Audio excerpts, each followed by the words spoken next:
Burns returns with ton, but Surrey stutter late on. Tom Haynes' 100 led Sussex to an impressive 239 for 3 at the close of play on a first day that saw Surrey struggle to cause their visitors problems. The hosts still required 7 wickets before they could respond with the bat in hand, with the first order of the day extricating the opener, still at the crease on 105 not out. But before they could manage that, Ben Brown ensured that Sussex would add another batting bonus point to their tally, the 250 up. Haynes looked in good touch when he came down the wicket to spear Moriarty for 4, but Surrey had the key wicket they were desperate for in the next over. Verdi the man with the breakthrough, Haynes out LBW for 117. That brought James Coles to the crease. At 16 years and 158 days, he became the youngest batsman ever to play for Sussex, and he didn't have to wait long for his maiden first-class runs. Skipper Ben Brown took the game to the Surrey Quicks, targeting 300 before the 110 over bonus cut-off point, and guided his young colleague through his fledgling innings. Coles took his side to the precipice of 300 with his first 4. Brown sealed the extra bonus point a few balls later. And in the next over, the Sussex captain had a 50, the third man to reach the milestone in the innings so far. Just 2 balls later, Coles' first taste of first-class cricket was at an end, trapped in front by Taylor for 11. Brown followed him shortly, caught behind for 51. David Visa set his stall out early. He smashed Moriarty for 6 one way, and then 4 the other, with Sussex hunting 350 and another bonus point. A sharp turning delivery from Moriarty removed Garton, Plum in front for 12. But Mika and Visa ploughed on and reached 349 for 7 when lunch was called, another bonus point in sight. Visa completed the job to the first ball after the break, 350 reached with 5 balls to spare before the cut-off.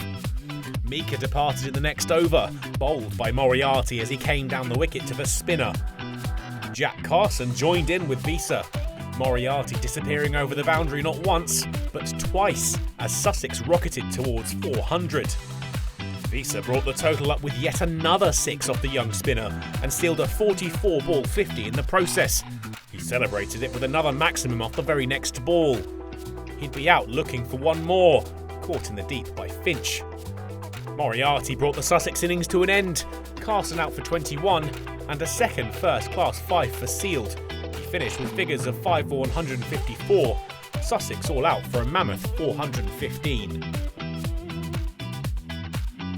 Surrey got off to a good start, the returning Rory Burns partnered by Borthwick at the top of the order. Borthwick survived an early scare, appeals for LBW, caught and run out all turned down. The England opener, though, enjoyed himself. He batted it quicker than a runner ball. A change in bowling saw Sussex rein their hosts in a little, but the pair still managed to take their side to 50 runs without loss. They'd reached the safety of the tea interval with the score 56 for 0. Surrey's innings going well so far. Burns was rewarded for his fine form with a 50 after the restart. The return to the middle saw Surrey's impetus renewed. Dot balls became a hot commodity as Burns returned to his early form, firing the side through to 3 figures. Sussex looked to take pace off the ball with Delray Rawlins, but he too took some tap, the home side closing on 150. 10 runs in 3 Rawlins deliveries saw Burns mark his return to Surrey with a century, his fine knock coming from just 115 balls.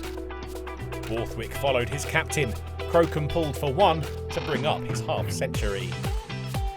But after almost 3 hours of toil with the ball in hand, Sussex had their first breakthrough. Borthwick out LBW for 50. That brought former South Africa international Hashim Amla to the crease, and he announced himself by cutting Carson for 4. But in the dying light, it was Sussex's turn to enjoy themselves. Carson struck, Burns trapped LBW for 103. 2 wickets and 2 balls in the next over saw Surrey's good work unravel. Crocombe removed Smith, bowled for a duck. Finch followed out LBW. And Folkes survived the hat-trick. He stuck with Amla and guided Surrey through to the close of play at 171 for 4.